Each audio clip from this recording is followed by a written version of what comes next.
sebuah sumbangan tulus berujung fitnah keji. Dituduh mencuri oleh tokoh agama dihormati, seorang yatim piatu kini dikucilkan. Tapi, bagaimana jika ia yang suci itu justru menyimpan rahasia gelap?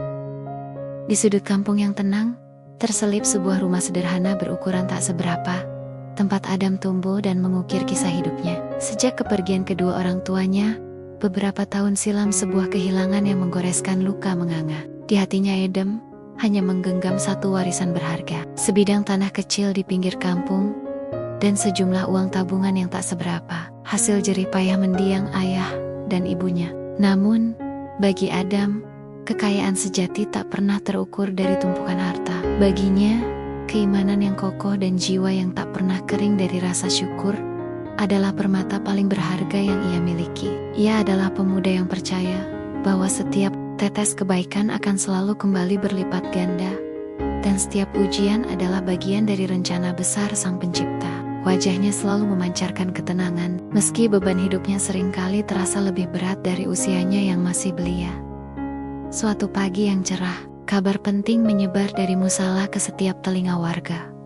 Panitia pembangunan Masjid Agung Kampung berencana melakukan renovasi besar-besaran. Masjid yang telah berdiri kokoh selama puluhan tahun itu kini menunjukkan tanda-tanda lapuk di beberapa bagian. Atapnya bocor di sana-sini, dindingnya kusam termakan usia, dan menaranya mulai miring, seolah enggan menopang beban menara.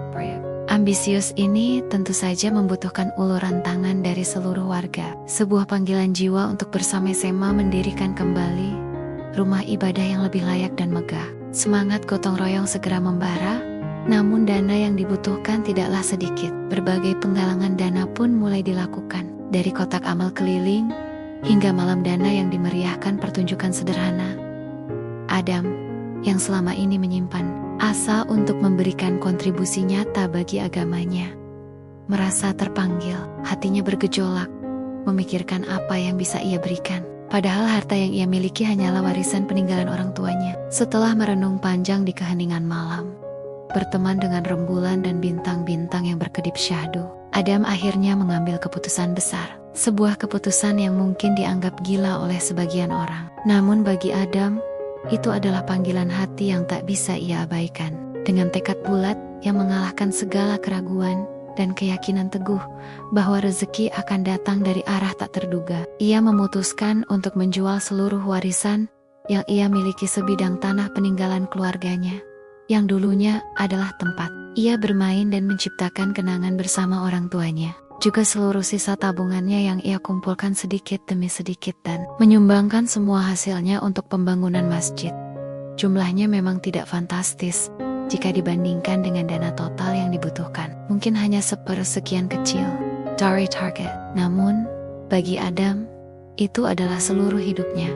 Sebuah warisan terakhir yang ia relakan demi kebaikan yang lebih besar. Pada hari penyerahan donasi, sebuah momen yang tak akan pernah ia lupakan, Adam datang ke hadapan para tokoh masyarakat. Di sana hadir Pak RT, seorang sesepuh yang bijaksana, perwakilan dari pengurus masjid, dan beberapa warga yang kebetulan berada di tempat. Dengan suara yang sedikit bergetar namun penuh ketulusan, Adam menyerahkan dokumen penjualan tanah dan bukti transfer uang. "Ini adalah seluruh harta yang saya miliki, Pak," ucap Adam dengan tatapan mantap. "Semoga sedikit rezeki ini bisa bermanfaat untuk pembangunan rumah Allah." Suasana mendadak hening. Raut wajah para hadirin menunjukkan keterkejutan yang luar biasa. Mereka semua terpukau, tidak menyangka seorang yatim piatu yang hidupnya papasan bisa memiliki kedermawanan sebesar itu. Bisikan kagum mulai terdengar. "Masya Allah, sungguh mulia hati pemuda ini," puji seorang ibu sambil menyeka air mata haru. "Luar biasa, anak yatim ini malah memberi segalanya," sahut Bapek Bopak dengan anggukan kepala penuh hormat. Pujian dan doa mengalir untuk Adam, menumbuhkan harapan baru di hatinya bahwa kebaikan akan selalu berbuah manis. Ada sorot mata penuh kekaguman dan haru dari beberapa warga yang di masa lalu sempat memandang Adam sebelah mata karena statusnya sebagai yatim piatu tanpa sanak saudara. Kini, pandangan mereka berubah total. Dari rasa iba menjadi hormat yang tulus. Adam pulang ke rumah kecilnya dengan hati yang lapang, dipenuhi kebahagiaan atas tindakan mulia yang ia yakini akan menjadi bekal kehidupannya di dunia dan akhirat. Ia membayangkan masjid baru yang berdiri megah, tempat ia bisa beribadah dengan khusyuk. Dan itu sudah cukup untuk membuat hatinya tenang. Ia tak pernah menyangka bahwa keputusan yang didasari ketulusan hati yang begitu dalam ini justru akan menjadi awal dari badai dahsyat yang akan menguji seluruh sendi kehidupannya, mengoyak kepercayaannya, dan menantang keyakinannya akan kebaikan manusia. Senyum damai di wajahnya hari itu adalah senyum terakhirnya sebelum badai fitnah menerpa ketentraman kampung yang telah lama terjalin kokoh. Mendadak terusik oleh sebuah kabar buruk yang menyebar bak api di padang rumput kering. Pagi itu saat fajar baru saja menyingsing dan embun masih membasahi dedaunan, salah seorang marbot masjid berteriak histeris. Suaranya pecah menembus keheningan subuh. Kotak amal utama di masjid yang berisi sumbangan dari jemaah selama berbulan-bulan ditemukan kosong melompong. Gemboknya rusak dan bagian dalamnya bersih tak bersisa, seolah dihisap oleh lubang hitam. Sontak, suasana kampung menjadi gaduh. Kepanikan dan kemarahan mulai melingkupi setiap sudut, menjalar dari satu rumah ke rumah lainnya. Warga berbondong-bondong menuju masjid, mata mereka membelalak tak percaya, menyaksikan pemandangan yang menyayat hati itu. Siapa yang tega berbuat begini? Seru seorang bapak dengan suara bergetar. Ini uang umat, uang untuk rumah Allah, sahut ibu-ibu dengan linangan air mata. Tangan mereka mengepal menahan amarah. Spekulasi liar mulai bertebaran. Tuduhan tak berdasar melayang di udara, menciptakan atmosfer saling curiga yang menyesakkan. Di tengah kekacauan yang melanda, muncullah Pak Haji. Beliau bukan sekadar tokoh agama biasa di kampung ini. Pak Haji adalah ulama yang sangat dihormati, disegani, dan nyaris diagungkan oleh seluruh lapisan masyarakat. Setiap khotbahnya selalu menyentuh hati, nasihatnya selalu didengar dan dijadikan pegangan hidup. Penampilan beliau selalu rapi, dengan sorban putih yang melingkar di kepala dan janggut yang terawat rapi, menambah kesan wibawa yang tak tertandingi. Dengan langkah tenang, namun wajah yang memancarkan keprihatinan mendalam, Pak Haji menghampiri kerumunan warga yang dilanda emosi. Ia mengangkat tangannya perlahan, menenangkan massa yang bergejolak. Saudara-saudaraku sebangsa dan setanah air, ujarnya dengan suara berat yang menenangkan. Mari kita tenangkan diri. Setiap musibah pasti ada hikmahnya. Kita harus mencari tahu kebenaran ini dengan kepala dingin. Warga pun perlahan hening, mendengarkan setiap kata yang keluar dari bibir Pak Haji, seolah beliau adalah penyelamat di tengah badai.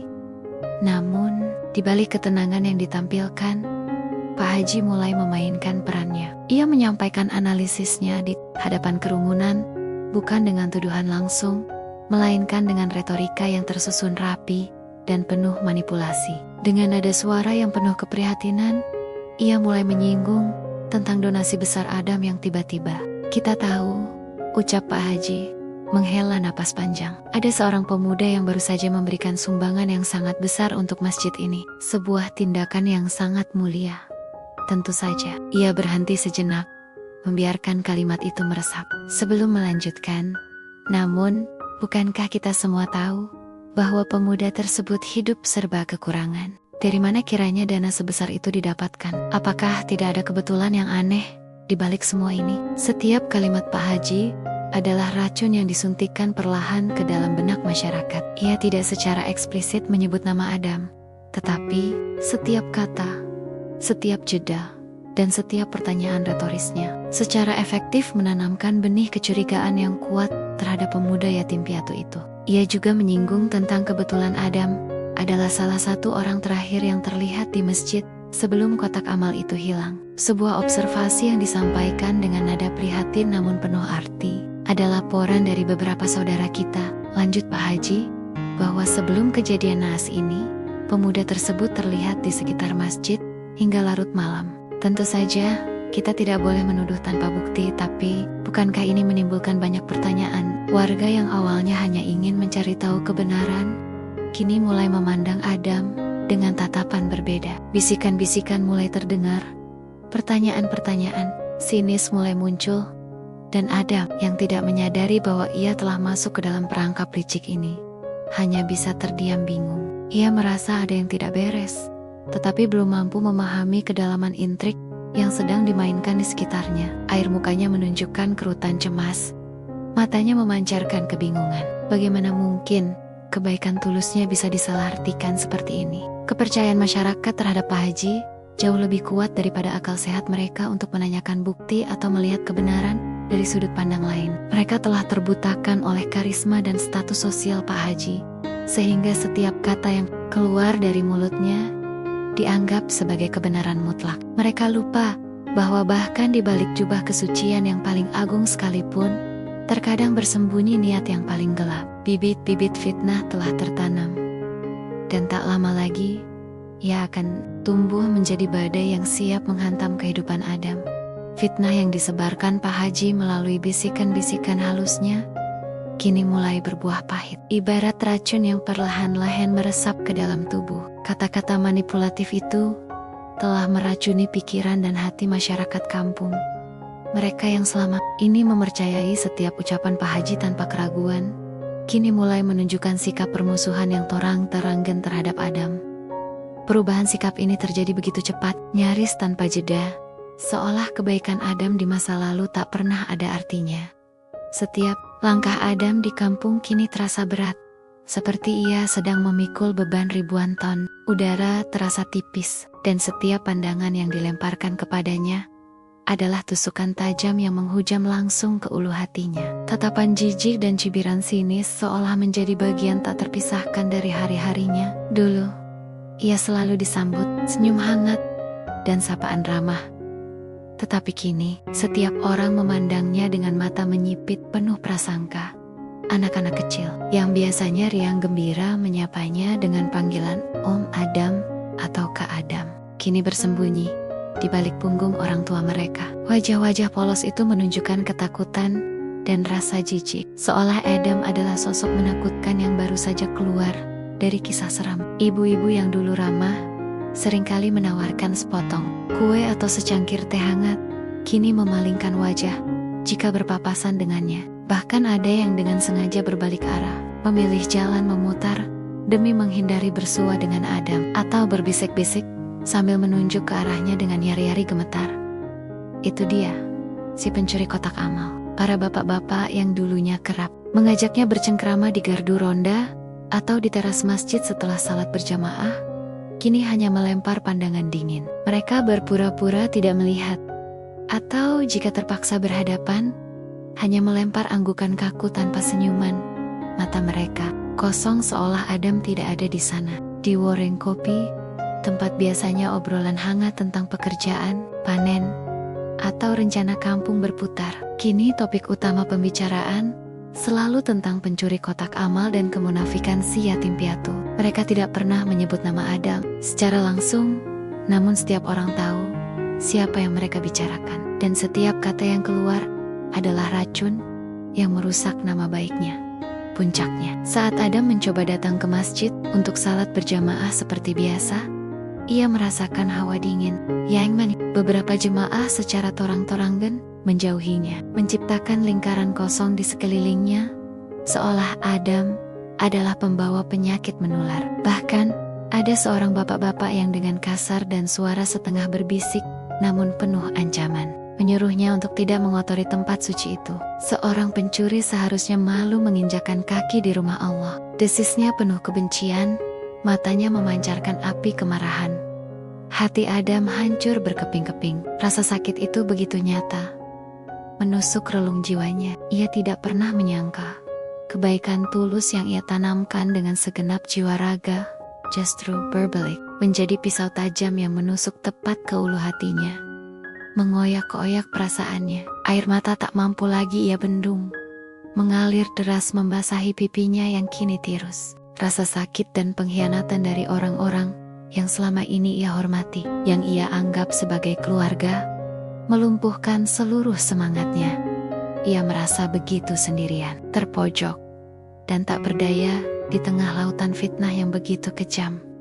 Kampung yang dulu ia cintai, tempat ia menemukan kedamaian setelah kehilangan orang tuanya, kini berubah menjadi neraka yang mencekam, penuh beanggen-beanggen, penghakiman yang tak berujung. Setiap sudut kampung menyimpan kenangan pahit yang baru. membuatnya ingin menghilang begitu saja.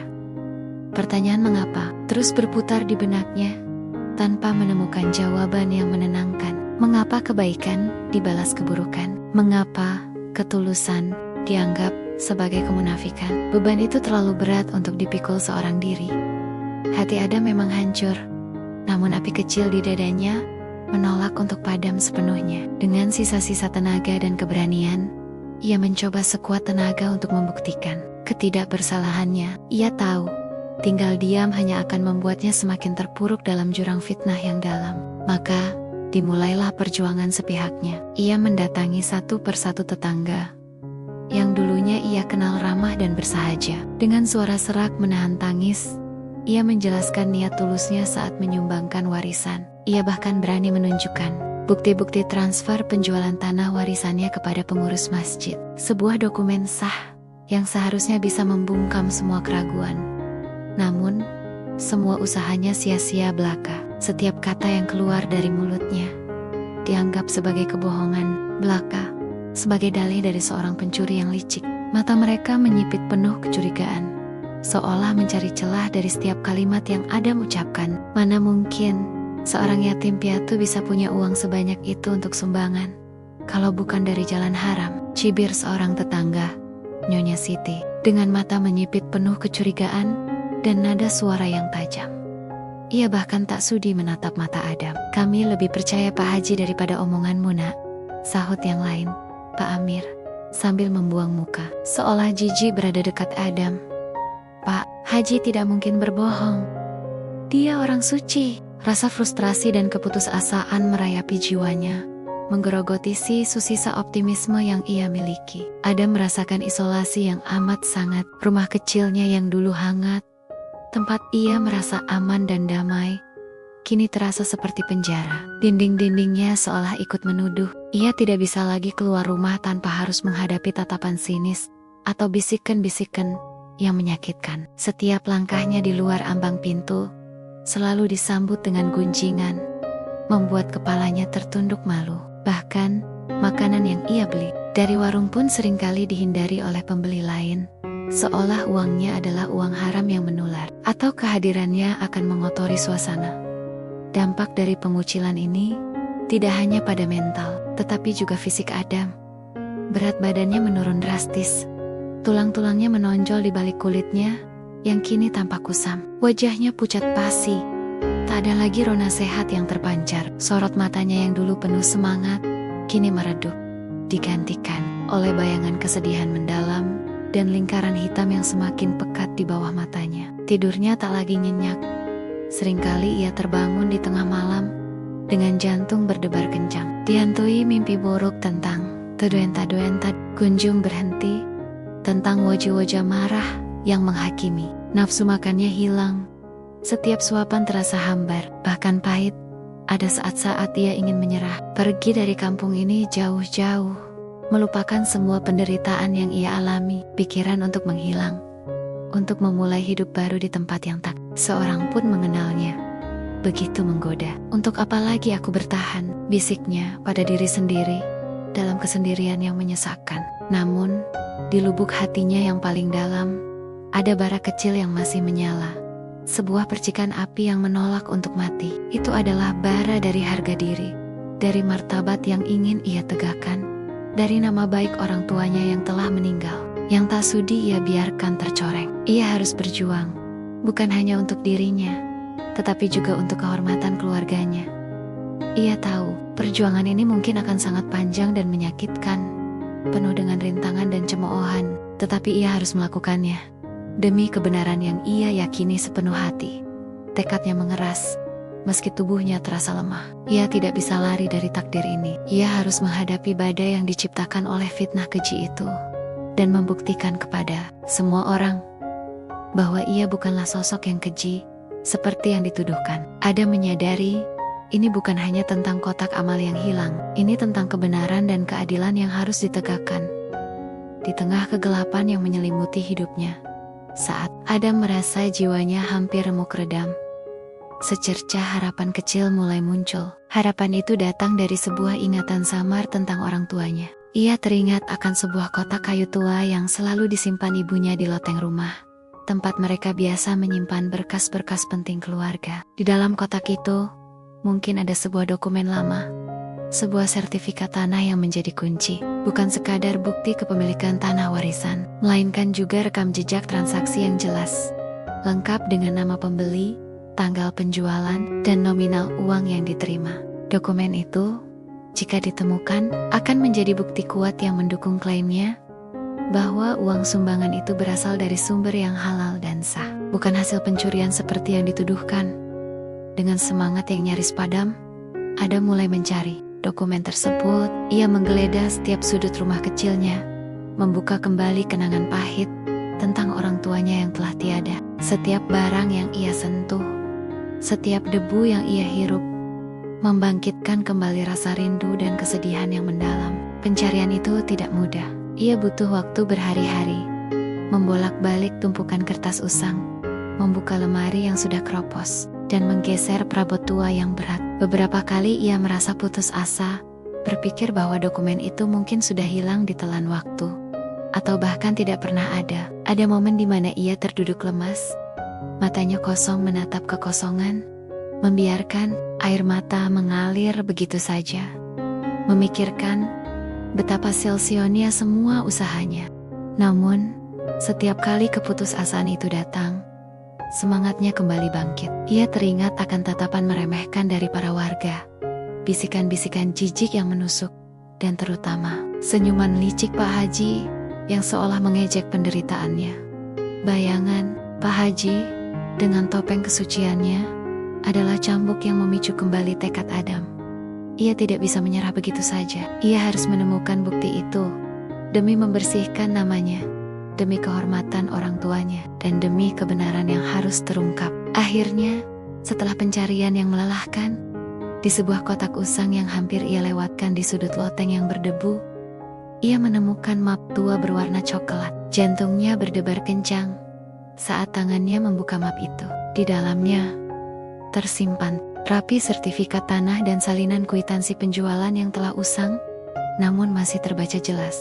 Secercah cahaya harapan itu kini tampak lebih terang di ujung terowongan kegelapan, sementara Adam berjuang dalam kesunyiannya. Di sisi lain, Pak Haji merasa di atas angin. Posisi barunya sebagai pahlawan yang mengungkap kejahatan Adam telah meningkatkan popularitasnya di kampung. Ia semakin mengukuhkan citranya sebagai tokoh yang tak bercela, seorang panutan yang disegani. Setiap hari Jumat, dalam khotbahnya yang menghanyutkan di masjid, ia semakin gencar menyebarkan narasi tentang kebaikan palsu, Adam dan bahaya orang yang terlihat alim, namun berhati busuk. Ia tidak secara langsung menyebut nama Adam, tetapi pesannya sangat jelas bagi seluruh jemaah, membuat mereka semakin yakin akan kebusukan Adam. Bahkan, Pak Haji mengadakan pengajian khusus setiap malam minggu di kediamannya, di mana ia secara halus menyindir Adam tanpa menyebut nama. Namun setiap sindiran itu, setiap kalimat yang ia ucapkan, begitu menohok dan syarat makna. Dengan setiap khotbahnya yang menghanyutkan dan nasihat-nasihatnya yang penuh muslihat, ia semakin memperkuat cengkraman fitnahnya, membuat masyarakat semakin buta dan yakin akan kebusukan Adam. Wajah Pak Haji selalu menampilkan ekspresi damai dan penuh keprihatinan, seolah ia adalah korban dari kejahatan orang lain. Namun, di balik topeng ketenangan itu, tersimpan sebuah rahasia gelap yang ia jaga rapat-rapat. Sebuah ketakutan bahwa kebenaran itu akan terungkap. Ia tahu bahwa bakti-bakti yang dimiliki Adam bisa jadi ancaman, dan ia harus bertindak cepat sebelum semua rencananya hancur berantakan dan nama baiknya tercoreng. Kekhawatiran itu mulai menggerogoti ketenangan Pak Haji, meski ia berusaha keras menyembunyikannya. Adam, dengan dokumen yang akhirnya ia temukan, kini memiliki senjata ampuh. Ia merasa ada harapan baru, namun ia juga tahu bahwa membuktikan kebenaran di tengah lautan prasangka tidak akan mudah. Ia harus menghadapi Pak Haji dan seluruh masyarakat yang telah buta karena kepercayaan yang keliru. Pertempuran sesungguhnya baru akan dimulai. Momen yang ditunggu Adam, yang sekaligus menjadi puncak kegelisahan dan harapannya, akhirnya tiba. Ia tahu ini adalah satu-satunya kesempatannya untuk membersihkan nama, untuk berteriak lantang di hadapan mereka yang telah menghakiminya tanpa ampun. Dengan sisa-sisa keberanian yang ia kumpulkan dari setiap remah kekuatan di hatinya, ia memutuskan untuk menghadapi seluruh masyarakat secara terbuka. Ia memilih forum yang paling strategis dan tak terhindarkan.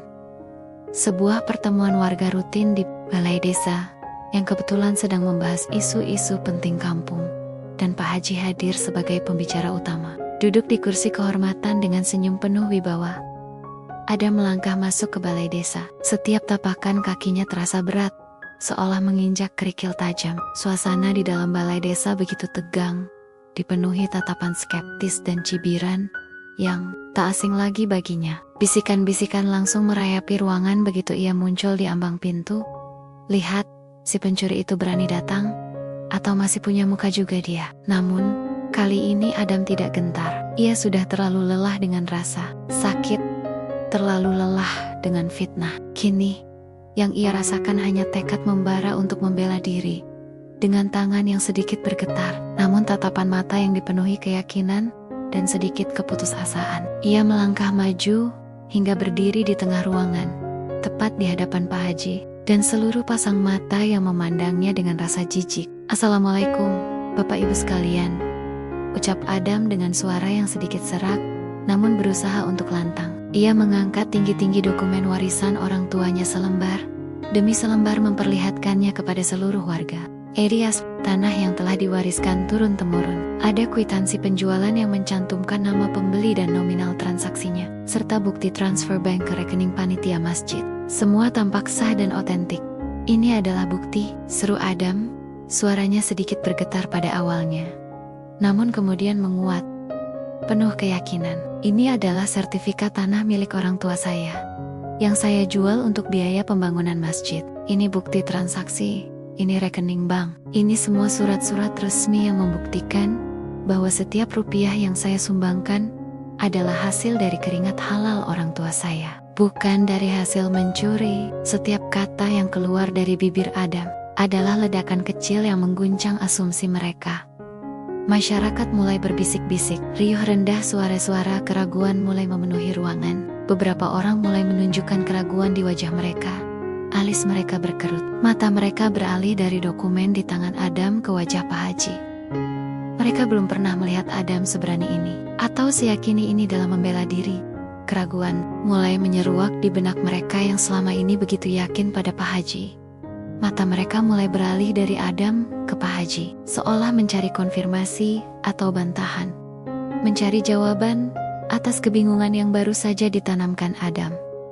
Pak Haji, yang awalnya tampak tenang dengan senyum tipis di bibirnya, kini mulai terlihat sedikit gelisah. Senyum di wajahnya memudar, digantikan oleh kerutan tipis di dahi yang tak bisa ia sembunyikan. Matanya yang tajam mulai memancarkan sedikit kepanikan. Ia mencoba menyela, mencoba mengalihkan perhatian, menuduh Adam memalsukan dokumen. "Jangan percaya omongan pecundang ini. Dia hanya mengarang cerita," serunya dengan nada meninggi. Namun, Adam tidak memberinya kesempatan. Ia terus berbicara, menjelaskan setiap detail, setiap angka, setiap tanggal yang tercantum dalam dokumen-dokumen itu. Seolah-olah ia sedang berjuang untuk hidupnya sendiri, sebuah pertaruhan besar yang akan menentukan nasibnya. Suasana semakin panas, tensi meningkat dengan cepat. Beberapa warga mulai mendekat, berusaha melihat lebih jelas dokumen yang dipegang Adam. Mereka mulai mempertanyakan kembali apa yang selama ini mereka yakini sebagai kebenaran mutlak. Mereka mulai bertanya-tanya, apakah mungkin mereka telah keliru? Apakah mungkin mereka telah menghakimi seseorang secara buta? Babak baru dalam drama fitnah ini baru saja dimulai, dan kebenaran yang pahit akan segera terkuak, menghancurkan topeng suci yang selama ini dikenakan dengan begitu sempurna. Udara di balai desa terasa berat, dipenuhi aura penantian yang mencekam. Ketika Adam selesai mempresentasikan bakti-bakti warisannya yang tak terbantahkan, suasana balai desa seketika berubah drastis. Bisikan-bisikan keraguan yang tadinya samar, kini berganti menjadi raungan kebingungan dan kegelisahan yang memekakan telinga. Wajah-wajah masyarakat yang tadinya penuh penghinaan dan prasangka, kini menunjukkan ekspresi kebingungan. Bahkan, sedikit rasa bersalah yang kentara. Mereka saling pandang, mencari jawaban atas kejanggalan yang baru saja Adam suguhkan. Ada retakan besar di dinding kepercayaan yang telah mereka bangun kokoh terhadap Pak Haji. Di tengah kegaduhan yang melanda, sebuah suara lantang memecah keheningan yang menyesakkan itu. "Saya bersaksi," teriak seorang pria parubaya, yang tak lain adalah Meng Jaka, penjaga masjid yang selama ini dikenal pendiam, jujur, dan sangat setia pada tugasnya. Semua mata, termasuk mata Pak Haji yang kini membulat, sontak tertuju padanya. Meng Jaka, dengan wajah pucat pasi dan tubuh yang bergetar hebat, bukan karena takut pada Adam, melainkan karena rasa bersalah dan tekanan yang ia pikul melangkah maju. Air mata mulai mengalir deras di pipinya yang keriput. Saya tidak berani bicara sebelumnya karena takut Pak Haji selalu mengancam saya," ucap Meng Jaka dengan suara gemetar, nyaris tak terdengar. Ia menarik napas dalam-dalam, mengumpulkan sisa keberaniannya. Saya melihat Pak Haji mengutak-atik kotak amal pada suatu malam, berdalih sedang memeriksa keamanan. Tapi gerak-geriknya sangat mencurigakan. Dia meminta saya pulang duluan malam itu. Padahal biasanya saya selalu menemaninya hingga pintu masjid terkunci rapat. Dia bilang, "Jangan bilang siapa-siapa. Kalau tidak, ia akan mencelakai keluarga saya." Pengakuan Meng Jaka sontak membuat balai desa meledak. Riuh rendah suara kaget dan marah menggema di seluruh ruangan. Pak Haji, yang tadinya berusaha mempertahankan ketenangannya dengan wajah dingin, kini benar-benar kehilangan kendali. Wajahnya memerah padam, urat lehernya menonjol, dan keringat dingin membasahi pelipisnya. Ia mencoba membantah, berteriak bahwa Meng Jaka berbohong, bahwa semua ini adalah rekayasa Adam untuk membalas dendam dan mencoreng nama baiknya. Dusta, itu semua dusta belaka. Mereka bersekongkol untuk menjatuhkan saya, serunya dengan suara melengking. Namun, suaranya tenggelam dalam gelombang amarah masyarakat yang kini mulai menyala. Mereka merasa dikhianati, dipermainkan, dan dibodohi oleh sosok yang selama ini mereka sanjung. Beberapa pemuda kampung yang sigap dan merasa penasaran dengan cepat berlari menuju masjid untuk memeriksa kembali area kotak amal. Tak lama kemudian, mereka kembali dengan sebuah temuan yang mengejutkan dan menjadi paku terakhir di peti mati. Kebohongan Pak Haji. Salah seorang pemuda mengangkat tinggi-tinggi sebuah kunci duplikat yang baru saja ia temukan tersembunyi di balik sebuah batu besar, persis di tempat yang dicurigai Meng Jaka. Kunci itu jelas bukan kunci asli yang selama ini dipegang oleh pengurus masjid yang sah. "Ini kuncinya, Pak. Ini kunci duplikat yang bukan milik panitia," seru pemuda itu. Nafasnya terengah-engah. Mata masyarakat kini terbuka lebar. Kebenaran yang selama ini tertutup oleh topeng kesucian Pak Haji kini terpampang jelas di hadapan mereka, telanjang tanpa celah. Pak Haji, yang selama ini diagungkan sebagai panutan dan orang suci, kini terlihat seperti seekor serigala berbulu domba, penipu ulung yang menggunakan agama sebagai kedok kejahatannya. Wajahnya peyas, matanya kosong, dan tubuhnya gemetar tak terkendali. Ia hanya bisa terdiam, tak mampu lagi menyusun kebohongan baru. Tak ada lagi kota-kota yang bisa menyelamatkannya dari jurang kehancuran. Suasana di balai desa berubah menjadi campur aduk antara kemarahan yang membara, kekecewaan yang mendalam, dan rasa jijik yang tak tertahankan terhadap sosok yang pernah mereka puji setinggi langit itu. Beberapa warga mulai mendekat ke arah Pak Haji dengan tatapan mengancam, seolah ingin melayangkan bogem mentah. Topeng suci Pak Haji akhirnya jatuh, memperlihatkan wajah aslinya yang penuh kebusukan, menghancurkan citra yang telah ia bangun selama bertahan-tahan dalam sekejap mata. Setelah kebenaran yang pahit itu terungkap, balai desa diselimuti keheningan yang menyesakkan, bagaikan udara yang tiba-tiba mengempis. Namun, keheningan itu tak bertahan lama. Suara-suara riuh rendah kemarahan dan kekecewaan pecah memenuhi ruangan. Bukan lagi bisikan fitnah untuk Adam, melainkan seruan-seruan murka yang ditujukan kepada Pak Haji. Wajah-wajah masyarakat yang tadinya penuh prasangka dan penghakiman, kini dipenuhi rasa malu dan penyesalan yang mendalam. Mereka menyadari betapa bodohnya mereka, betapa mudahnya mereka terhasut oleh retorika manis seorang tokoh yang ternyata busuk hatinya. Rasa bersalah itu terasa begitu berat, menekan dada mereka. Pak Haji, yang menyadari bahwa semua sandiwaranya telah berakhir, mencoba melarikan diri dari kerumunan yang semakin mengancam. Ia menerobos celah di antara warga, berharap bisa mencapai pintu keluar. Namun, beberapa pemuda kampung yang sigap dan penuh amarah dengan cepat mencegatnya. Mereka menahan Pak Haji, tidak membiarkannya lolos dari pertanggungjawaban. Ia tak berkutik di bawah tatapan murka dan kecewa dari orang-orang yang dulu ia jadikan alat untuk melancarkan kejahatannya. Wahannya peles, matanya menatap kosong, dan keringat dingin membasahi seluruh tubuhnya. Tidak lama kemudian, suara sirena mobil polisi terdengar mendekat. Aparat kepolisian tiba di lokasi, dipanggil oleh salah satu warga yang tak tahan lagi menyaksikan sandiwara menyakitkan ini.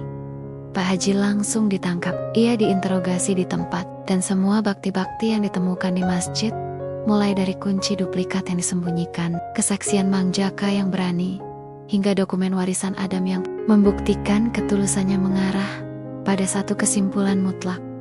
Pak Haji adalah pelaku sebenarnya di balik pencurian kotak amal. Tangannya diborgol, dan ia digelandang keluar dari balai desa, diiringi cemoohan dan kutukan dari warga yang merasa sangat dikhianati.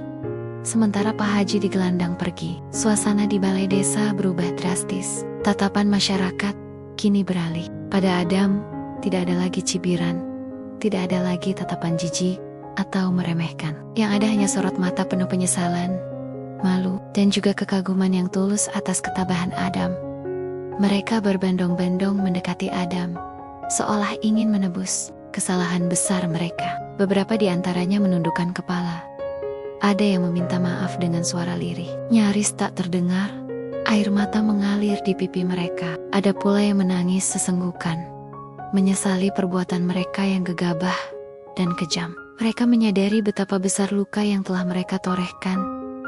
Adam, yang kini telah sepenuhnya dibersihkan namanya, merasakan campur aduk emosi. Ada rasa lega yang tak terhingga, sebuah beban berat yang terangkat dari pundaknya. Kebenaran akhirnya terkuak, dan ia tidak lagi dipandang sebagai pencuri. Ada kebahagiaan atas kebenaran yang akhirnya menang, namun juga rasa sakit yang belum sepenuhnya sirna akibat luka pengkhianatan yang mendalam. Pengalaman pahit ini telah menggoreskan jejak yang tak mungkin terhapus di jiwanya. Ia memandang wajah-wajah yang kini dipenuhi penyesalan itu, dan meskipun hatinya masih berdarah, ia mencoba untuk tidak menyimpan dendam. Ia tahu peristiwa ini adalah pelajaran berharga bagi mereka semua, dan juga baginya. Sebuah pengingat tentang betapa rapuhnya keadilan jika dibiarkan buta oleh prasangka. Bab ini menandai titik balik yang menyakitkan, namun esensial, di mana keadilan ditegakkan, dan gelombang penyesalan tulus mulai membasahi setiap hati yang sebelumnya keras dan menghakimi.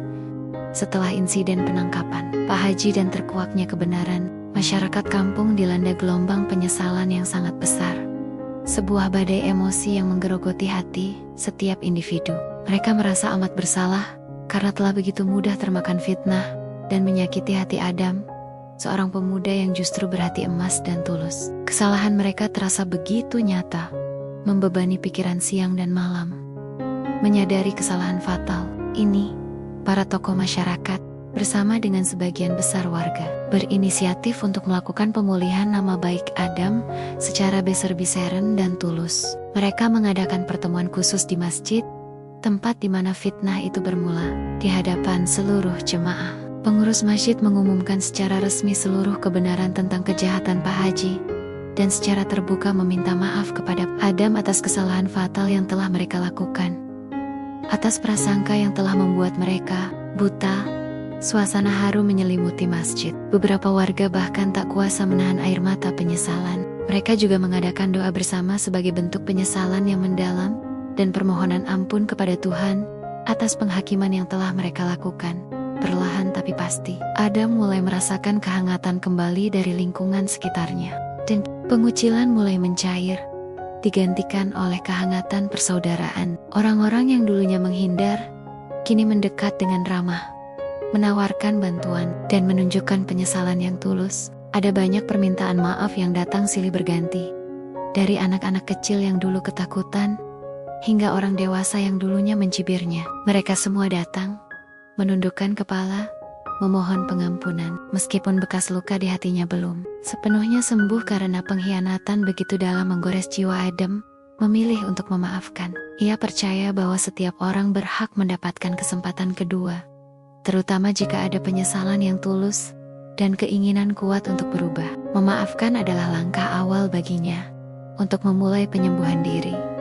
Proyek pembangunan masjid yang sempat terhenti karena skandal ini kini dilanjutkan dengan semangat baru yang membara. Warga bergotong royong lebih dari sebelumnya, menunjukkan komitmen mereka tidak hanya untuk membangun kembali masjid secara fisik, tetapi juga, dan yang lebih penting, membangun kembali kepercayaan dan ikatan di antara mereka yang sempat retak. Dana sumbangan kembali mengalir, kali ini dengan pengawasan yang lebih ketat dan transparansi penuh. Masjid itu bukan hanya akan menjadi tempat ibadah, melainkan juga simbol kebangkitan dari sebuah kesalahan.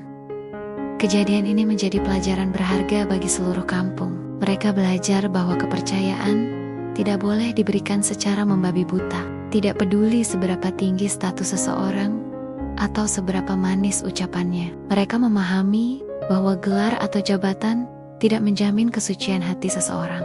Pentingnya menelaah kebenaran dari berbagai sisi, tidak terburu-buru menghakimi, dan selalu mencari bukti sebelum mengambil kesimpulan, menjadi nilai baru yang dipegang teguh oleh masyarakat. Diskusi tentang pentingnya berpikir kritis dan tidak mudah terprovokasi menjadi topik hangat di setiap perkumpulan. Adam, di sisi lain, mulai memulihkan jiwanya. Ia mendapatkan kembali kepercayaan dirinya yang sempat runtuh. Meskipun pengalaman pahit itu akan selalu menjadi bagian dari dirinya, sebuah pengingat akan kerapuhan manusia. Ia tumbuh menjadi pribadi yang lebih kuat, lebih bijaksana, dan penuh empati. Ia tidak lagi memandang dunia dengan naif, tetapi dengan mata yang lebih tajam dalam membedakan antara kebaikan sejati dan kemunafikan yang tersembunyi di balik topeng. Pengalaman pahit itu telah menjadikannya lebih matang, lebih resilien, dan lebih bersyukur atas setiap kebaikan kecil yang ia terima. Beberapa tahun telah berlalu sejak insiden yang mengguncang kampung itu mengubah setiap sendi kehidupan masyarakatnya. Adam kini bukan lagi pemuda yang rapuh dan terasing. Ia telah tumbuh menjadi sosok yang dihormati, dicintai, dan menjadi teladan bagi seluruh masyarakat. Kisah perjuangannya melawan fitnah keji itu telah menjadi legenda yang diceritakan dari generasi ke generasi. Sebuah pengingat abadi tentang kekuatan kebaikan sejati dan bahaya dari prasangka buta. Masjid yang dulu menjadi saksi bisu fitnah keji itu kini berdiri megah dan indah, menonjol di antara bangunan lain di kampung. Kubahnya berkilauan di bawah sinar matahari, dan suara azan yang berkumandang dari menaranya terasa begitu menyejukkan. Masjid itu bukan hanya menjadi pusat kegiatan spiritual yang ramai dengan pengajian dan salat berjamaah, tetapi juga menjadi pusat kegiatan sosial dan edukasi. Setiap jemaah yang melangkahkan kakinya ke dalamnya akan selalu teringat akan keikhlasan Adam dan pelajaran berharga tentang kejujuran dan integritas yang telah mereka dapatkan. Nama Adam selalu disebut dengan penuh rasa hormat dan syukur dalam setiap ceramah atau pertemuan warga. Ia tidak lagi sekadar anak yatim yang dulu mereka cibir, melainkan teladan Adam, pemuda pahlawan, atau hati mas kampung yang senantiasa mereka banggakan.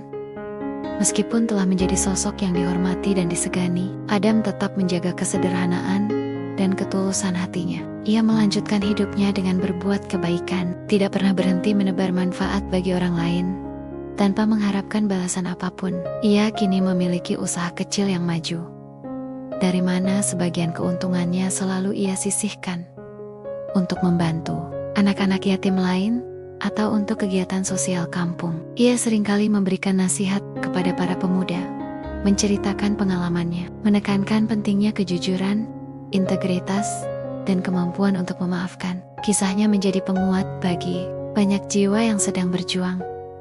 Kampung itu pun telah banyak berubah. Masyarakatnya menjadi lebih kritis dalam menerima informasi, lebih berhati-hati dalam menilai seseorang, dan lebih menghargai kebenaran di atas segalanya. Mereka tidak lagi mudah terpengaruh oleh penampilan luar atau status sosial semata, melainkan mencari substansi dan kejujuran dalam diri seseorang. Ikatan persaudaraan antar warga semakin erat, dibangun di atas fondasi kejujuran dan saling pengertian. Sebuah ikatan yang lebih kuat dari sebelumnya. Karena ditempa oleh badai, kebersamaan mereka kini terasa lebih autentik, tanpa ada lagi prasangka yang menyelimuti.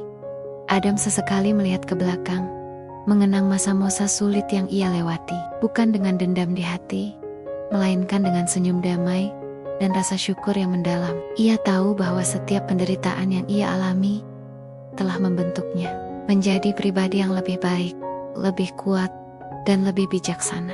Ia juga percaya bahwa kebaikan pada akhirnya akan selalu menemukan jalannya untuk bersinar. Bahkan di tengah kegelapan yang paling pekat sekalipun, langit kampung selalu tampak cerah, seolah ikut merayakan kemenangan hati yang tulus. Adam melanjutkan langkahnya dengan hati lapang dan penuh asa, siap menyambut setiap lembaran baru dalam hidupnya.